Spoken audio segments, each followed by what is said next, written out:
बिस्मिल्लाहिर्रहमानिर्रहीम। अस्सलाम वालेकुम नादरीन, आप यूट्यूब चैनल देख रहे हैं, मैं इमरान खान। नादरीन, पाकिस्तान तहरीक इंसाफ के मज़ीद रहनुमाओं को और कारकुनों को सज़ाएँ सुना दी गई हैं। फैसलाबाद में राना सनाउल्लाह साहब का एक डेरा है, उसके बाहर एहतजाज करने के लिए गए थे कारकुनान। 9 मई के हवाले से ये सज़ाएँ हैं और अब जो इतला आई उसमें 59 रहनुमाओं को और कारकुनों को सज़ा सुनाई गई 10 साल के लिए, यानी उन्हें 10 साल की कैद की सज़ा सुना दी गई और दहशतगर्दी का मुकदमा, जबकि 16 को 3 साल तक की कैद सुना दी गई। और 9 मई का ये मुबैना वाक़या है।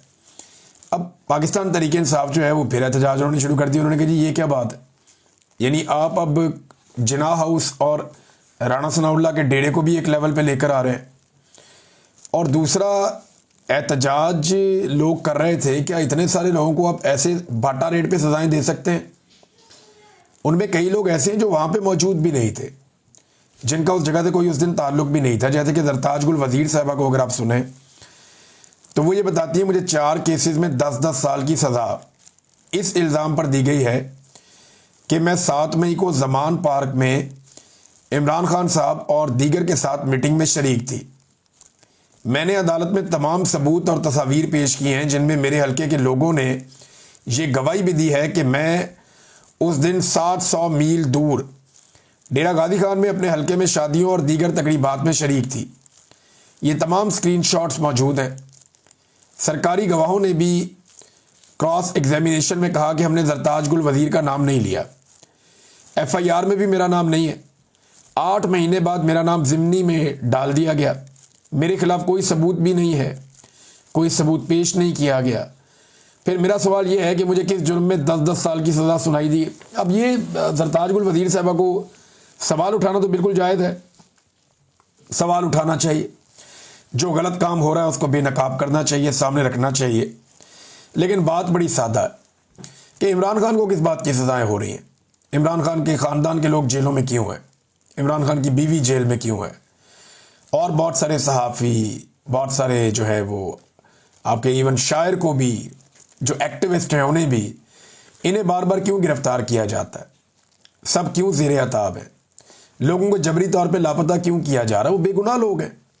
वजह सिर्फ ये है कि इस वक्त मिलिट्री इस्टेब्लिशमेंट ये सोच रही है कि उन्होंने इमरान खान को और पाकिस्तान तहरीक इंसाफ को मुकम्मल तौर पर तबाह करना है, और जो भी अपना मौक़िफ़ नहीं बदलेगा या तहरीक इंसाफ के साथ खड़ा होगा उसको उसकी कीमत अदा करनी पड़ेगी। तो जरताज गुल वज़ीर साहब और बाकी लोग इसी की कीमत अदा कर रहे हैं। बहरहाल यहाँ पे फवाद चौधरी साहब और एक ज़ैन कुरैशी साहब हैं, इनसे में तो और कुछ और लोग भी हैं, कारकुन भी हैं। अब वो बरी भी हो गए इन केसों से, लेकिन ज़्यादातर लोगों को यहाँ पे सज़ा हो गई है और 10-10 साल की सज़ा सुनाई गई है। तहरीक इंसाफ ने इसकी मजम्मत की है और बड़ा रोला उन्होंने डाला है।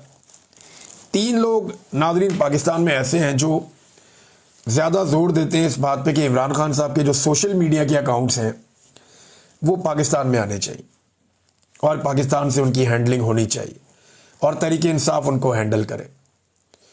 अच्छा, इनमें एक शेर अफजल मरवत साहब हैं, उनका ये मानना है कि जो सोशल मीडिया की इमरान खान साहब की टीम है वो ठीक नहीं है, ये अकाउंट्स यहाँ आने चाहिए। यही बात जो है वो फवाद चौधरी साहब भी मानते हैं और अंसार अब्बासी साहब भी इस बात पे जोर देते हैं बार बार कि ये इधर पाकिस्तान में लाया जाए। इंटरेस्टिंग बात यह है कि सुहेल वड़ाइच साहब के बाद अब अंसार अब्बासी साहब ने भी इमरान खान साहब के हक में एक ताज़ा गवाही दे दी है। पहले सुहेल वड़ाइच साहब ने गवाही दी थी कि इमरान खान साहब जो जेल में कैद है या जो उनके साथ जुल्म और ज़्यादती हो रही है, ये पाकिस्तान के आर्मी चीफ से मिलने के बाद वो इस नतीजे पे पहुंचे और उन्होंने कॉलम लिखा कि इमरान खान को माफ़ी मांगनी चाहिए और इसी से वो बाहर आ पाएंगे या उनकी मुश्किलात कम हो जाएंगी। वरना उन्होंने मिसाल दी थी जुल्फ़िकार अली भुट्टो की और दीगर। अब सुहेल वड़ाइच साहब ये कहते हैं कि एक और जुल्फ़िकार अली भुट्टो नहीं बनना चाहिए, पाकिस्तान इसका मुतहम्मिल नहीं हो सकता, और इमरान खान को मशवरा देते हैं कि माफ़ी मांग लें। भाई, जुल्फ़िकार अली भुट्टो का मर्डर हुआ था, कत्ल किया था और एक डिक्टेटर ने किया था। अब डिक्टेटर को सुहेल वड़ाइच साहब कुछ नहीं कह रहे, मकतूल को सुहेल वड़ाइच साहब कह रहे हैं। यानी ये तो वही बात होगी ना, एक शेर हम बचपन से अदालतों में सुनते चले आ रहे हैं कि ये भी दलील मान ली अदालत ने कि मकतूल खुद ही गिरा था खंजर की नोक पे। यानी मुझे पूरा शेर याद नहीं है, लेकिन वो ऐसे ही था कि जो कत्ल होने वाला है खंजर की नोक के ऊपर खुद ही गिर गया था। कातिल की ये दलील भी मान ली मुनसिफ ने कि मकतूल खुद ही गिरा था खंजर की नोक पे। तो या मकतूल को या जो मजलूम है उसको मशवरा देते हैं, उसे गलत करार देते हैं, उसे कहते हैं कि तू ये कर, तू ये कर, तू ये कर, तू कंप्रोमाइज़ कर ले। उसको ये नहीं कहते कि तू गलत है, उसको ये नहीं कहते कि तेरा जुर्म है, उसे ये कहते हैं कि तेरा जुर्म ये है कि तू कमज़ोर है और एस्टेब्लिशमेंट बहुत ताकतवर है, लिहाजा तू एस्टेब्लिशमेंट के सामने सर झुका ले। ये मशवरा सुहेल वड़ाइच साहब देते हैं। खुद भी उन्होंने माफ़ी मांगी। अब देखें ना, सुहेल वड़ाइच साहब की जितनी जल्दी माफ़ी आई है, वो जो मादरत जो छपी है कॉलम के अंदर, उसमें सुहेल वड़ाइच साहब ने बड़ी बारीक तरीके से पहले सबसे माफ़ी मांगी, इतनी माफ़ी मांगी कि माफ़ी का लेवल ही बहुत डाउन कर दिया, और फिर एंड में जाके DG ISPR से भी माफ़ी मांग ली। तो ये सुहेल वड़ाइच साहब बड़े जर्नलिस्ट तो हैं, अल्फाज से खेलना तो उन्हें आता है, लेकिन DG ISPR ने उनके साथ ज्यादती की।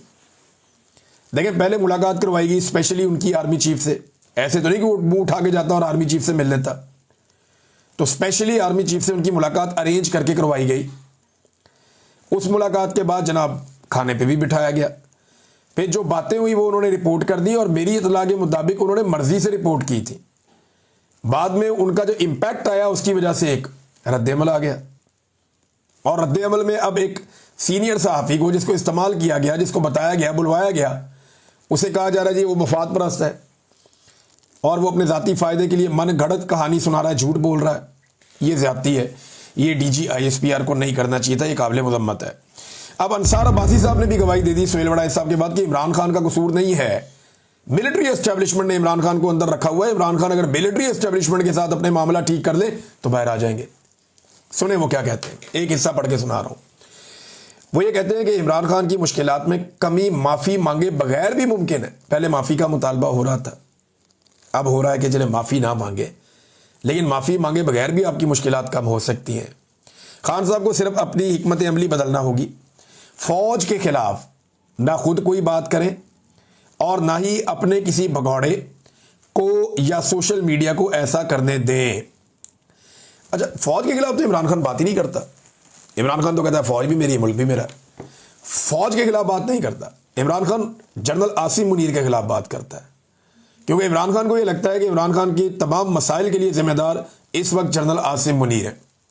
इमरान खान को लगता है कि वो अपने हलफ से खिलाफ वर्जी करके मुल्क के अंदर अपना लॉ चला रहे हैं और अपने फ़ायदे के लिए अपने इदारे को इस्तेमाल कर रहे हैं, जिससे इदारे को बदनामी भी हो रही है। ये इमरान खान साहब को लगता है। अब इसमें जो है वो अब्बासी साहब ने वही बारीक काम किया जो हमेशा से होता आ रहा है कि जनाब अगर आप आर्मी चीफ की गलती की निशानदेही करेंगे, या अगर आप ये कहेंगे, मुशर्रफ भी ये करता था, मुशर्रफ जो भी करता था वो फ़ौज के खाते में डाल देता था कि जी हम तो फ़ौज हैं।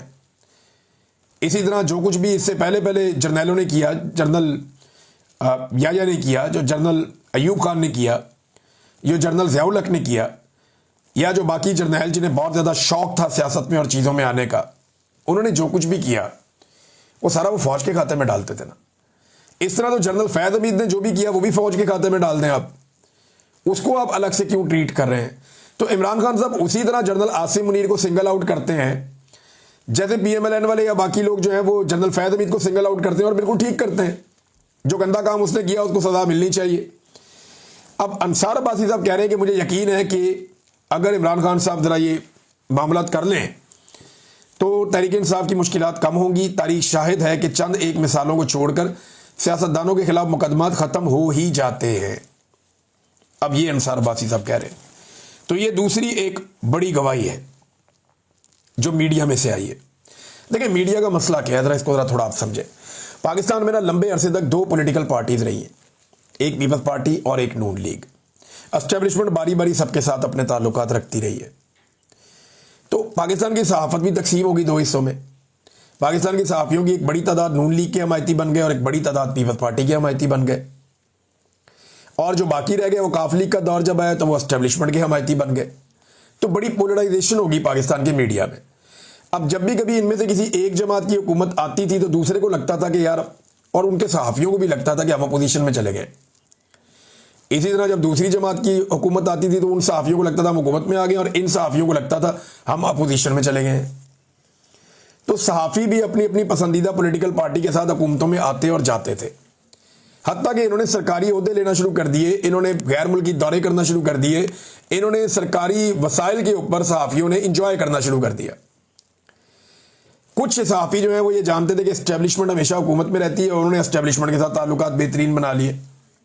अब उनकी भी सारी उंगलियां घी में और सर कढ़ाई में। फिर हुआ ये कि इमरान खान ने इन सारों से लड़ाई की तो ये सारे इकट्ठे हो गए, पीपल्स पार्टी, PMLN और एस्टेब्लिशमेंट। जब ये सारे इकट्ठे हुए तो इनके सहाफ़ी भी सारे इकट्ठे हो गए। तो अब ये पॉलिटिकल पार्टी अपनी मुखालिफ पॉलिटिकल पार्टी यानी PTI को बागी और गद्दार समझते हैं, जबकि ये जितने भी सहाफ़ी हैं जो मुख्तलिफ पॉलिटिकल पार्टीज के बेनिफिशरी हैं और कई दहाइयों से हैं, हम तो नए लोग आए ना, ये लोग तो कई कई दहाइयों से काम कर रहे हैं। तो ये जो पुराने सहाफ़ी हैं ये अब उन इख्तलाफी आवाज़ों को जो इस वक्त सोशल मीडिया पे या इधर उधर बात कर रही हैं, ये उन्हें बागी और गद्दार समझते हैं और ये ज़हनी तौर पे ये कबूल कर चुके हैं कि यही सेटअप में हम सबका भला है, क्योंकि हम सारे मिल मिला के हुकूमत में आ गए। यानी सुहेल वड़ाई साहब जो हैं उनके बेहतरीन ताल्लुकात पीपल्स पार्टी से हमेशा रहते हैं, उन्हें हम पीपल्स पार्टी के कैंप में गिनते हैं। हामिद मीर साहब आप देखेंगे नून लीग पे भी तनकीद कर देंगे, PTI पे भी करेंगे, एस्टेब्लिशमेंट पे भी करेंगे, लेकिन पीपल्स पार्टी के लिए वो रास्ता हमेशा बनाते हैं। इस तरह इरफान सिद्दीकी साहब जो है वो हमेशा आप देखेंगे रास्ता बनाएंगे PMLN के लिए, बल्कि अब तो वो एक सेनेटर है। और बहुत सारे सहाफ़ी हैं जो PMLN के लिए रास्ता बनाएंगे। इक्का दुक्का जो है वो फजल रहमान साहब के बहुत करीब हैं। तो इस तरह हर पॉलिटिकल पार्टी ने अपने अपने, और आप पाकिस्तान तहरीक इंसाफ के साथ वो सारे जाके खड़े हो गए हैं जिन्हें लगता है कि ये सारे मिलकर गलत कर रहे हैं पाकिस्तान के साथ, तो वहां पे भी एक पोलराइजेशन हो गई है। लिहाजा अब ये इख्तलाफी आवाज़ों को कुचलने का और दबाने का सिलसिला जो है वो जारी है, लेकिन इमरान खान साहब को ये साबित किया जा रहा है बार बार मशवरा देकर कि जनाब आप मफामत कर लें, आपका मसला कानूनी नहीं है, अदालतों का कोई लेना देना नहीं है। जो गवाही दी थी अभी सुहेल वड़ाइच साहब ने, वही गवाही अब दे दी है जनाब मोहतरम अंसार अब्बासी साहब ने भी, कि इमरान खान का मसला कानूनी आईनी नहीं है, अदालती नहीं है, मुकदमात का नहीं है, मसला एस्टेब्लिशमेंट के साथ फड्डा है। एस्टेब्लिशमेंट जिस वक्त अपनी जिद छोड़ देगी इमरान खान बाहर आ जाएगा, या इमरान खान को एस्टेब्लिशमेंट के सामने सरेंडर करना पड़ेगा, जो इमरान खान नहीं करना चाहता। तहरीक इंसाफ ने रद्द-ए-अमल दिया जी अंसार अब्बासी साहब की बात पे। उन्होंने कहा जी मुबारक हो, डाकिया खबर लाया है कि माफ़ी की अब ज़रूरत नहीं है, बस फ़ौज के खिलाफ कोई बात ना करें और ना ही किसी को करने दें। डाकिया साहब, पहली ये बात है कि इमरान खान पूरी फ़ौज के खिलाफ बात नहीं करते, सिर्फ आसिम लॉ के बारे में बात करते हैं जो जुल्म की हद पार कर चुका है। दूसरी बात यह कि सोशल मीडिया आज़ाद है, हर शहरी जिसके पास स्मार्टफोन है वो सोशल मीडिया पर अपनी राय देता है, और आजकल ये राय फ़ौज के बड़ों के सख्त खिलाफ है, क्योंकि उन्होंने माओं, बहनों और बच्चों को जुल्म का निशाना बनाया और गोली तक चला दी, जिसमें कई लोग शहीद हुए हैं। एक खत वहां भी पहुंचा दें कि जुल्म ख़त्म करें ताकि वहां पर मुश्किलात कम हो। अब मामला ये है ना, देखिए शेर अब्दुल मरवत ने भी ये बात की कि मुझे इतनी तकलीफ होती है PTI की तनकीद पे या जो मुझे बुरा भला कहते हैं, तो सोचें कि इनके मुखालिफिन को या एस्टेब्लिशमेंट को कितनी होती होगी। क्या ये मीडिया हमेशा से ऐसा ही था? ऐसा तो नहीं था।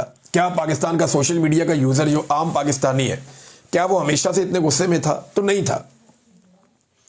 ये जब लोगों ने देखा ना कि औरतों को सड़कों पे घसीटा गया, गाड़ियां तोड़ी गई, लोगों की चादर और चार दीवारी का तकद्दुस पामाल किया गया, लोगों के साथ जुल्म, जबर और फस्तायत की गई, पूरा का पूरा इलेक्शन चोरी कर लिया गया, पाकिस्तान की मईशत को तबाह कर दिया गया और लुट मार कर दी गई और मुस्तरद शुदा चेहरे लाकर मुसल्लत कर दिए गए, तो लोग रिएक्टिव होते गए। एक तो लोगों की बनाई हुई हुकूमत गिरा दी और फिर लोगों ने दोबारा हुकूमत बनाने की कोशिश की तो उसको बनने नहीं दिया गया। ये लोग रद्द अमल दे रहे हैं। देखिए ये आगे इनके बाद लोगों के पास बंदूकें तो है नहीं कि वो निकाल के बंदूकें शुरू हो जाएं, या लोग कुछ और तो करना नहीं चाहते, तो लोग कम से कम अपना रद्द अमल देते हैं। और ये वो रद्द अमल है जो आपको दिखाई दे रहा है। ये वो अनवार काकड़ कह रहा था कि मैं जहां भी जाता हूं लोग मेरी पजीराई करते हैं, तो मेरा चैलेंज है अनवार काकड़ को खुल के निकल के बलूचिस्तान में फिर के दिखा दे बगैर सिक्योरिटी के, और बगैर जहां वो चाय पीता था ना इस्लामाबाद में, वहां बैठ के चाय पी के दिखा दे। और अगर और कोई इसको शक है तो इधर इंग्लैंड में आ जाए, यूरोप में आ जाए, किसी भी मुल्क के अंदर खुला अकेला फिर के दिखा दे अनवार काकड़। लोग इसकी जो है वो तबाही फेर देंगे, मंजी ठोक देंगे जिसे कहते हैं पंजाबी में। इसे लग पता जाएगा कि लोग इसके बारे में क्या सोचते हैं। तो ये अपने बच्चों को तसल्ली दे रहा, वो बता रहा इंटरव्यू में कि जनाब सिर्फ सोशल मीडिया है, लोग तो मेरे से बहुत, कोई प्यार नहीं करता आपसे। आपने इस मुल्क का सबसे बड़ा इलेक्शन चोरी किया है, तारीख में और भी इलेक्शन चोरी हुए, लेकिन बदतरीन इलेक्शन आपने चोरी करवाया काकड़ साहब। आप वजीर आजम थे, यू वर रिस्पॉन्सिबल, और आप सही इलेक्शन करवाने में बुरी तरह नाकाम रहे हैं। नादरीन, शेर अफजल मरवत साहब का मामला जो है, वो मरवत साहब ने कहा जी अब मैं अलीमा खानम और उनके बेटों के बारे में कोई बात नहीं करूंगा और मैं नहीं करना चाहता, मुझे मशवरा दिया गया मेरे दोस्तों की जानिब से। अब वो अंदर करवा दिए दोनों बेटे, तो अब जनाब मैंने बात नहीं करनी। ठीक है, अच्छी बात है, देर है दुरुस्त है, उनको बात तो समझ आ गई। लेकिन मरवत साहब कह रहे हैं कि पीटीआई का जो सोशल मीडिया वो गालम गलोच करता है। यही इल्ज़ाम जो है नून लीग भी लगाती है, हालांकि पूरा पाकिस्तान गवाह है। पाकिस्तान की सियासी तारीख में गालम गलोच का जो कल्चर है या जो बदतहजीबी का कल्चर है वो नून लीग ने मुतारिफ करवाया था, और नवाज शरीफ साहब बहुत अप्रिशिएट करते थे इन चीज़ों को। लेकिन अब वक्त गुजरने के साथ साथ यही इल्ज़ाम वो पाकिस्तान तहरीक इंसाफ पे लगाते हैं। यही इल्ज़ाम शेर अफजल मरवत अब पाकिस्तान तहरीक इंसाफ पे लगा रहे हैं कि इनकी ज़बान बहुत गंदी है। लेकिन हुआ ये कि चंद सहाफ़ियों ने और पाकिस्तान तहरीक इंसाफ के हमायती जो सोशल मीडिया के लोग हैं, उन्होंने शेर अफजल मरवत साहब के स्क्रीनशॉट्स कुछ शेयर कर दिए, जिनमें मरवत साहब जो हैं वो अपने ऑफिशियल अकाउंट से बदतरीन और गलीज़ किस्म की गालियां दे रहे हैं, ख़वातीन को भी दे रहे हैं। तो ये जो कल्चर है गालम गलोच का, ये ख़त्म होना चाहिए। गाली चाहे शेर अफजल मरवत को दी जाए, चाहे शेर अफजल मरवत किसी को गाली दे, वो बुरी चीज़ है, वो नहीं करना चाहिए और इससे इज्तनाब करना चाहिए। नाज़रीन, पाकिस्तान तहरीक इंसाफ के वकला इमरान खान साहब से मुलाकात की कितनी कोशिश कर रहे हैं, ये एक बड़ा सवाल है जो सदीक जान साहब ने उठाया, और बड़ी टेक्निकल चीज़ें उन्होंने इस मामले में उठाई हैं। मैं चाहता हूँ कि सदीक जान साहब ने जो बात उठाई वही मैं आपके सामने रख दूँ। एक तो वो ये कहते हैं कि इमरान खान से मुलाकातों का मामला जब तक पाकिस्तान तहरीक इंसाफ की मुफ्त की लीगल टीम देखती रहेगी तब तक सब एक दूसरे की तरफ देखते रहेंगे। पीटीए की क़यादत रोना रोती है कि हमारे पास पैसे नहीं हैं, कोई अच्छा प्रोफेशनल वकील हम नहीं कर सकते।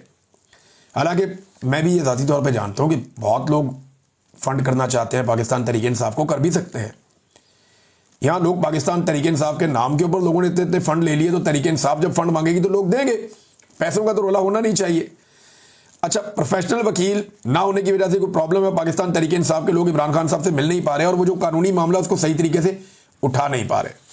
सदीक जान साहब ने जो सवालात उठाए वो ये है, इमरान खान से मुलाकातें ना होने के खिलाफ इस्लामाबाद हाई कोर्ट में कब रुजू किया गया? अगर रुजू किया गया तो दरखास्त नहीं लगी, तो उस दरखास्त को जल्दी लगाने के लिए कौन सी दरखास्त दी गई और कौन सी लीगल टीम कितनी बार इस्लामाबाद हाई कोर्ट गई? इमरान खान साहब के ट्वीट में मौजूद है कि उन्होंने कई माह पहले ये कहा था कि सुप्रीम कोर्ट ऑफ पाकिस्तान से रुजू किया जाए मुलाकातों के हवाले से। क्या सुप्रीम कोर्ट में कोई पटिशन दायर की गई? अगर की गई तो कब की गई? पीटीआई की लीगल टीम ने इमरान खान की आइसोलेशन और मुलाकातें ना होने के मामले पर इतना ठंडा प्रोग्राम क्यों रखा हुआ है? वाकई ठंड प्रोग्राम ही है। पाकिस्तान तहरीक इंसाफ के लोग जो इमरान खान साहब से नहीं मिल पाते, अब ये कल फिर मुलाकात है, पता नहीं होती है या नहीं, लेकिन जो मुलाकातें नहीं हो रही हैं इसका एक बड़ा रीज़न यही है कि इमरान खान साहब चाहते हैं कि मुलाकात हो, पार्टी के लोग भी चाहते हैं कि मुलाकातें हो, लेकिन कुछ लोग तो ऐसे हैं जो कहीं ना कहीं दो नंबरी कर रहे हैं और मामले को उस तरह नहीं उठाते जैसे वो मामला उठाया जाना चाहिए। नाज़रीन, पाकिस्तान में आवाज़ें बंद करने का सिलसिला जारी है। हमारी एक और बड़ी अच्छी आवाज़, बड़ी मजबूत पाकिस्तान के मीडिया की आवाज़, हरमीत सिंह, बड़े अच्छे हमारे दोस्त हैं, भाई हैं, इनकी आवाज़ भी खामोश करवा दी गई। अचानक इनके चैनल की जानिब से इन्हें मालूम होता है कि इन्हें अब नौकरी पे आने की ज़रूरत नहीं है, तो इनको भी फारिग कर दिया गया, खामोशी से फारिग कर दिया गया। तो एक एक करके हर मुखालिफ आवाज़ को कुचला जा रहा है, दबाया जा रहा है। और बात सिर्फ एक है कि इमरान खान की बात नहीं करनी, उसकी बात नहीं सुनानी, उसका मौक़िफ़ नहीं सुनाना।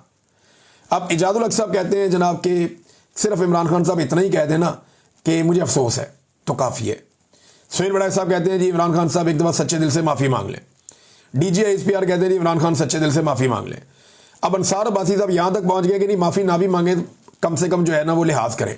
आर्मी चीफ का ही है ना, फ़ौज की जब बात करते हैं तो इमरान खान फ़ौज पे तो तनकीद करते नहीं, आर्मी चीफ पे करते हैं, तो वो यही चाह रहे होंगे कि आर्मी चीफ पे तनकीद ना करें, हथौला कर दें। तो ये मामला यहाँ तक पहुँच गया है। मामला आगे कहाँ तक जाएगा ये हम आपके सामने रखते रहेंगे। साथ साथ ये दो बड़े स्कैंडल हैं नाज़रीन, दोनों मैं आपके सामने रख देता हूँ। नंबर एक, इतला आई है और इतला ये है कि लैपटॉप्स चोरी हो गए हैं, और ये जो लैपटॉप्स चोरी हुए हैं ये बड़ी तादाद में चोरी हुए हैं। खुर्रम इकबाल साहब जर्नलिस्ट, उन्होंने खबर दी है कि वज़ीर आज़म लैपटॉप स्कीम के तहत 1000 से ज़्यादा लैपटॉप गायब हो गए। हुकूमत को जो है बड़ा नुकसान हुआ है। जिम्मेदारों के खिलाफ कोई कार्रवाई नहीं हुई। Audit report public account committee में पेश की गई है। तो ये नाज़रीन, एक तो 1000 से ज़्यादा लैपटॉप गायब हो जाए तो छोटी खबर नहीं है, बड़ी खबर है, लेकिन यहाँ पे किसी के कानों पे जू नहीं रेंग रही। दूसरा एक और बड़ा स्कैंडल है और वो बिजली के बाद LNG का स्कैंडल है। यानी ये मुस्लिम लीग नून का तोहफा था कि जब पाकिस्तान को 20,000 मेगावाट से 22,000 मेगावाट बिजली चाहिए थी तो इन्होंने 41,000 मेगावाट बिजली के प्रोजेक्ट्स लगा दिए, और वो इस तरह के लगाए कि बिजली बनाएं या ना बनाएं आपने उनको बिल देते रहना। तो अब पाकिस्तानियों को जो है वो 3 गुना महंगी बिजली खरीदनी पड़ती है। ये शरीफ खानदान ने पाकिस्तानियों पे एहसान किया। इन्होंने एक एहसान और किया, इन्होंने कतर के साथ मुआहदा किया और अब मिन्नतें कर रहे हैं कतर की कि हमारी जान छुड़ा दें किसी तरह। खबर के मुताबिक इन्होंने $5 अरब के LNG के 177 कार्गो शिप्स खरीदने का मुआहदा किया, लेकिन बाद में इन्हें पता चला कि इतने तो इस्तेमाल ही नहीं हो सकते। यानी अब जो हम गैस मंगवा रहे हैं कतर से, इन भाइयों ने इतनी ज़्यादा गैस खरीद ली कतर से, अगले 2030 तक के लिए इतनी गैस खरीद ली कि अब वो हमारी इस्तेमाल से ज़्यादा हो गई है। लेकिन कतर को क्योंकि मुआहदा हो चुका है, अब वो गैस भेजता जा रहा है और आपको पैसे देने पड़ रहे हैं। अब पाकिस्तान में जो गैस निकलती है उस गैस की प्रोडक्शन को कम कर दिया गया है, क्योंकि बाहर से ज़्यादा आ रही है। तो उन्होंने कहा जी वो महंगी गैस दो आवाम को, ये सस्ती वाली ये ना दो, और इससे पाकिस्तान का लगातार नुकसान हो रहा है। ये है इन हुक्मरानों की पॉलिसी। अच्छा, ये पॉलिसी क्यों बनाते हैं? यानी क्या इन्हें नहीं पता था कि हमारी 22,000 मेगावाट की ज़रूरत है, हम 41,000 मेगावाट यानी दुगनी बिजली क्यों बनाना चाहते हैं? इससे कीमत 3 गुना हो जाएगी। क्या इन्हें यह बात नहीं पता थी? इन्हें पता थी। क्या इन्हें नहीं पता था कि हमारे पास कितनी गैस निकलती है और हमें कितनी इजाफी गैस चाहिए जो हम कतर के साथ मुआहदा करें? इन्हें पता था। देखिए, आप जब कमीशन आपको मिलता है ना, तो आप जितना बड़ा मुआहदा करते हैं उतना ज़्यादा कमीशन मिलता है। जितनी ज़्यादा IPPs लगाएंगे बिजली बनाने के कारखाने, उतना ज़्यादा कमीशन आपको मिलेगा ना। जितनी ज़्यादा गैस आप परचेज करेंगे कंपनियों से, वहाँ से आपको पहुँचेगी, उतना ही ज़्यादा कमीशन आपको मिलेगा ना। तो ये है सादी बात। तो इन्होंने गैस में भी पाकिस्तान को मारा, बिजली में भी पाकिस्तान को मारा। ये 2 इशू सिर्फ खोल दिए जाए ना, तो इस खानदान का नाम हमेशा के लिए ना सिर्फ ECL में रहे, बल्कि ये जेलों के अंदर बाकी जिंदगियां गुजारें, जो इन्होंने पाकिस्तान के साथ इन मुआहिदों में कर दिया है। ऐसा जुल्म किया इन्होंने पाकिस्तानियों के साथ। वैसे तो जुल्म करते हैं, पकड़ते हैं, गिरफ्तार करते हैं, मारते हैं, गोलियां मारते हैं, जेलों में डालते हैं, वो तो अलग है। कौम की जेबों पे भी डाके डालते हैं और ऐसे मुआहदे करते हैं जो अंधे को भी नजर आ रहा है कि इन्होंने पाकिस्तान को गड्ढे में फेंका है। नाज़रीन, अब तक के लिए इतना ही। अपना ख्याल रखिएगा, अपने इस चैनल का भी। अल्लाह हाफिज।